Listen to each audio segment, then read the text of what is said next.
எல்லாருக்கும் வணக்கம். நாங்க சித்திரமூடு பகுதி காயக்கரில இருந்து பேசுறோம். இப்போ இங்க செயல்பட்டு வர கல்குவாரிகள் என்ன பண்றாங்கன்னா, மக்கள் பயன்படுத்த வேண்டிய அன்றாட மக்கள் பயன்படுத்த வேண்டிய ஆத்துல வந்து எம்சான் பீசான் கழிவுகளை கலந்து விட்டு இது மக்கள் அதை மொத்தமா இதை கலந்து விட்டுருக்காங்க. அது நீங்களே பாருங்க. தண்ணி இதை பல முறையிட்டாச்சு, பல அதிகாரிகள்கிட்ட சொல்லியாச்சு. இப்போ நான் நிக்கிறது பாத்தீங்கன்னா பால்ராஜ் கிரசருக்கு முன்னாடி நிக்கிறேன். அவங்க அந்த கிரசர்ல இருந்து கலந்து விட்டுருக்காங்க. இப்ப ஏன்னா இது ஒட்டுமொத்த ஊர் மக்கள் ஒரு பைத்தியக்கார மாதிரி ஆக்கி அவங்க செயல்பாடு செஞ்சிருக்கோம். இது நாங்க உயர மாதிரி இல்ல.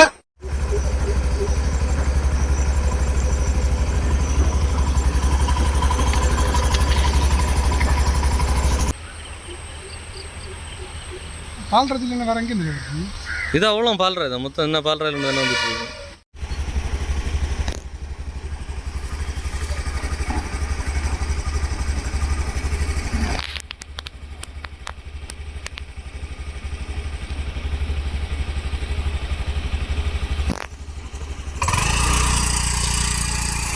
உழவை மீட்போம், உலகை காப்போம். நமது சின்னம் விவசாயி. உழைக்கும் மக்கள், அன்றாட தினக்கூலிகள், பஞ்ச பராரிகள், பாக்டாளி வர்க்கன், வேளாண் பெருங்குடி மக்களின் வாரிசுகள். எங்களுக்கு வாக்கு தந்து வலிமைப்படுத்துங்கள். ஓட்டு பாருங்க, ஓட்டு அப்புறம் பாருங்க தமிழர் நாட்டை.